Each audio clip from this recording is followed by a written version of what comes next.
नमस्कार, देश न्यूज में आपका स्वागत है। मैं हूं आपके साथ धर्मिष्ठा। खबरों की शुरुआत करेंगे हेडलाइन से। हिमाचल के 5 जिलों में बाढ़ की चेतावनी, आईएमडी दिल्ली ने जारी किया अलर्ट। शिमला में झमाझम बारिश, अगले 96 घंटे सतर्कता बरतने की सलाह। मध्य प्रदेश में कमीशन खोरी का एक और पत्र वायरल, भाजपा नेता ने जेपी नड्डा को पत्र लिखकर बताई हकीकत।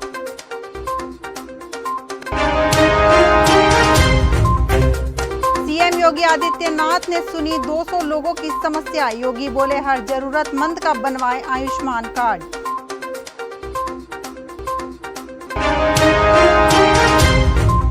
कर्नाटक में 40% वालों को हराया था, यहां 50% वालों को हराएंगे। सागर से कांग्रेस अध्यक्ष का चुनावी शंखनाद।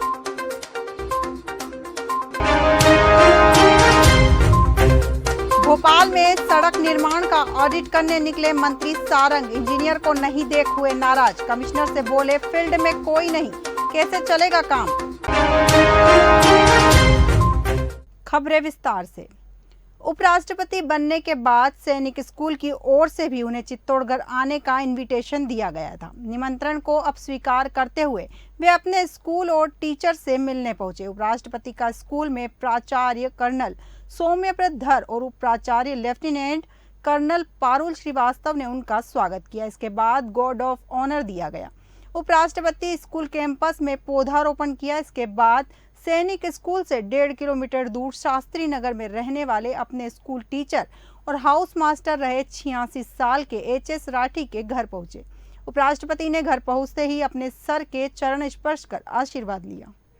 मुख्यमंत्री सुखविंदर सिंह सुक्खू की अध्यक्षता में कैबिनेट मीटिंग शुरू हो गई है। इसमें विधानसभा के प्रस्तावित मानसून सत्र, आपदा के कारण प्रदेश में उपजे ताजा हालात, मंडी मत्स्यता योजना, एमआईएस और डिजास्टर मिटिगेशन को लेकर चर्चा हो रही है। हिमाचल विधानसभा का मानसून सत्र तय है। अमूमन यह अगस्त के आखिरी 2 सप्ताह या सितंबर के पहले सप्ताह में समाप्त होता आया है, मगर इस बार जुलाई महीने में कुल्लू, मंडी, सोलन और अपर शिमला के अलग अलग क्षेत्रों में मची तबाही के कारण सत्र की तारीख तय नहीं हो पाई। मुख्यमंत्री पुष्कर सिंह धामी ने नई दिल्ली में देश के उद्योग जगत से जुड़े उद्यमियों से संवाद किया। सीएम धामी ने संवाद कर उद्यमियों का उत्तराखंड को अपनी कर्म भूमि बनाने का आह्वान किया। उत्तराखंड को देश में तेजी से विकास करने वाला राज्य बताते हुए मुख्यमंत्री ने कहा कि हमारे उद्यमी राज्य के ब्रांड एम्बेसडर है। संवाद के दौरान बड़ी संख्या में विभिन्न उद्योगों के प्रतिनिधियों ने अपने सुझाव रखने के साथ राज्य में निवेश की भी सहमति जताई। शिमला के डीमन गांव के शहीद हवलदार विजय कुमार के सम्मान में ग्रामीणों ने त्याग व सेवा भावना की बड़ी मिसाल पेश की है। ग्रामीणों ने शहीद की अंतिम शव यात्रा के लिए गांव से शमशान घाट तक न केवल 500 मीटर लंबी सड़क बनाई, बल्कि इसके लिए जमीन भी दान दी है। शहीद विजय कुमार के चचेरे भाई राजकुमार ने बताया कि परिजनों को विजय कुमार के शहीद होने की सूचना मिली। इसके बाद ग्रामीण इकट्ठे हुए और सभी ने शमशान घाट तक सड़क बनाने का निर्णय लिया। इसके लिए ग्रामीणों ने खुशी खुशी जमीन दान कर दी। दिल्ली उच्च न्यायालय ने नियामक और गोपनीयता मानदंडों को कथित उल्लंघन के लिए भारत में गूगल पे के संचालन को बंद करने के निर्देश देने की मांग करने वाली 2 जनहित याचिकाओं को खारिज कर दिया है। मुख्य न्यायाधीश सतीश चंद्र शर्मा और न्यायमूर्ति सुब्रमण्यम प्रसाद की खंडपीठ ने कहा कि गूगल पे एकमात्र तृतीय पक्ष ऐप प्रदाता है, जिसके लिए भुगतान और निपटान प्रणाली अधिनियम के तहत भारतीय रिजर्व बैंक से किसी प्राधिकरण की आवश्यकता नहीं है। कोर्ट ने कहा कि गूगल पे पीएसएस एक्ट के तहत सिस्टम प्रदाता नहीं है।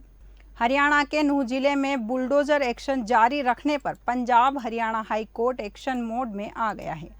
हाई कोर्ट ने इस मामले में एक याचिका पर सुनवाई करते हुए नूंह डीसी धीरेन्द्र खडगटा को अवमानना का नोटिस जारी करके जवाब मांगा है।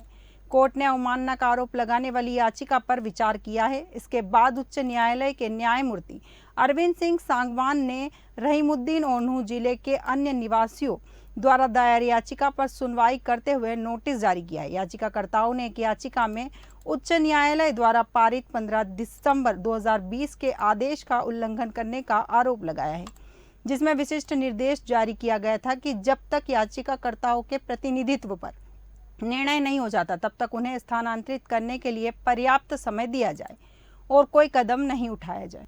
हिमाचल प्रदेश में भीषण तबाही मचा चुका मानसून फिर सक्रिय हो गया है। प्रदेश के अधिकांश भागों में तेज बारिश हो रही है। शिमला में हैवी रेनफॉल हो रहा है। मौसम विज्ञान केंद्र शिमला ने अगले 96 घंटे के लिए पहाड़ों पर तेज बारिश होने की चेतावनी दी है। आईएमडी दिल्ली ने चंबा, शिमला, कांगड़ा, कुल्लू, मंडी और सिरमौर जिले में फ्लैश फ्लड का अलर्ट जारी किया है। इसे देखते हुए लोगों को उफनते नदी नालों और लैंडस्लाइड संभावित क्षेत्रों में नहीं जाने की एडवाइजरी दी गई।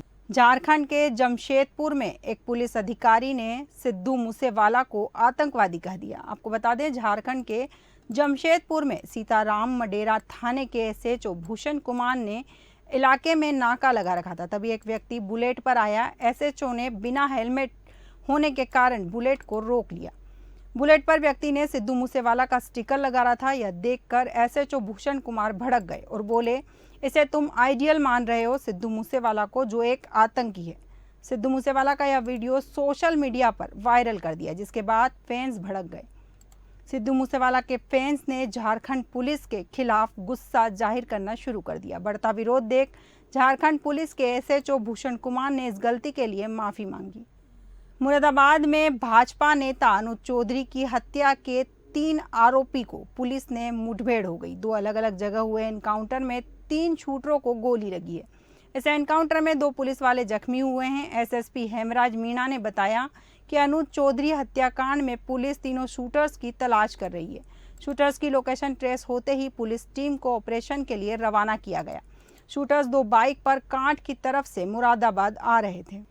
दिल्ली सरकार के एक अफसर पर अपने दोस्त की नाबालिग बेटी के साथ दुष्कर्म करने का आरोप लगा है। वही आरोपी की पत्नी पर पीड़िता के प्रेग्नेंट होने पर उसे अबॉर्शन पिल्स देने का आरोप है। दिल्ली पुलिस ने दोनों को गिरफ्तार कर लिया है।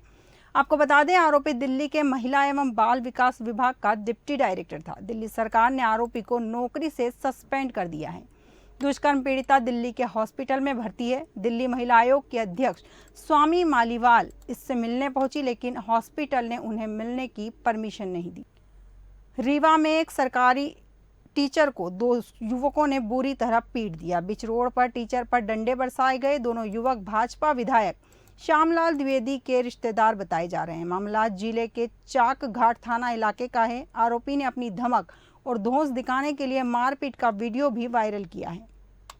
शिक्षक का कहना है कि स्कूल आरोपियों के गांव बसहट से होकर जाना पड़ता है।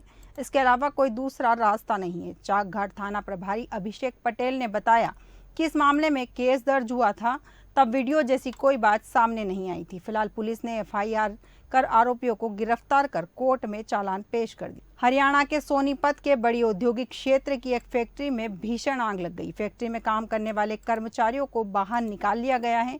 फायर ब्रिगेड की कई गाड़ियां मौके पर पहुंचकर आग पर काबू पाने का प्रयास कर रही है। आग लगने के कारणों और इससे हुए नुकसान का भी पता नहीं चला है। आग पूरे क्षेत्र में हड़कंप मचा हुआ है।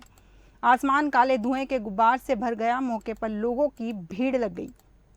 सोनीपत, गन्नौर, राय व कुंडली से फायर ब्रिगेड की गाड़ियों को मौके पर बुलाया गया। पंजाब के मुक्तसर पर गांव दोला के पास दूध टैंकर ने पुलिस के हाईटेक नाके पर लगे बैरिकेड्स को तोड़ते हुए 2 पुलिसकर्मियों को रौंद दिया।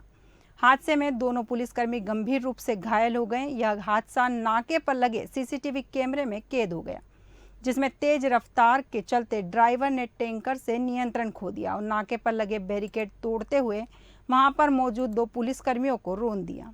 पलवल में युवती का रास्ता रोककर कार सवार युवकों ने उसके साथ छेड़छाड़ शुरू कर दी। शोर मचाने पर युवती के परिजन मौके पर पहुंच गए। इसके बाद कार सवार धमकी देकर वहां से फरार हो गए। युवती ने पुलिस को दी शिकायत में बताया कि कार में अली मोहम्मद, आमिन, खुर्शीद और आबिद नामक युवक बैठे हुए थे। जब वह कार के पास से गुजरी तो उन युवकों ने उसका हाथ पकड़कर अपनी ओर खींच लिया। उसके साथ छेड़छाड़ करने लगे। उसने विरोध किया तो आरोपियों ने उसके साथ मारपीट की, साथ ही धमकी दी कि आज तो बच गई। बाढ़ से हुए नुकसान के मुआवजे के लिए पंजाब और हरियाणा समेत उत्तर भारत के 16 किसान संगठनों के किसान चंडीगढ़ के सेक्टर 17 में स्थित परेड ग्राउंड में मोर्चा लगाने की तैयारी में है।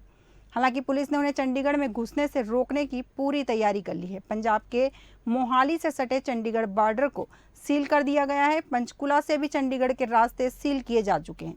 करीब 27 रास्तों पर पुलिस ने बैरिकेडिंग लगा दी है, जहां पर रिजर्व पुलिस फोर्स तैनात की गई है। हरियाणा के करनाल जिले में मधुबन के रहने वाले राहुल ने लीबिया से लौटकर वहां सहे अत्याचारों की कहानी सुनाई तो परिजनों की आंखें भर आई। राहुल 180 दिन के बाद किसी तरह जान बचाकर घर लौटा है। डोंगी के रास्ते विदेश में एंट्री के लिए जिंदगी की खुशियां दांव पर लगा चुका राहुल अपने शरीर पर घाव लेकर संभलने का प्रयास कर रहा है। राहुल ने बताया कि मुझे नहीं पता था कि मैं जिंदा रहूंगा या नहीं। रात को अंधेरा होते ही लोहे की राड से पीटा जाता था। मेरे टैटू को देख मुझे और ज्यादा यातनाएं दी गई। अपने साथ लीबिया में बीते 180 दिन के मंजर को याद करके आज भी रूह कांप जाती है। खबरों में फिलहाल इतना ही। आप बने रहिए देश न्यूज़ के साथ। नमस्कार।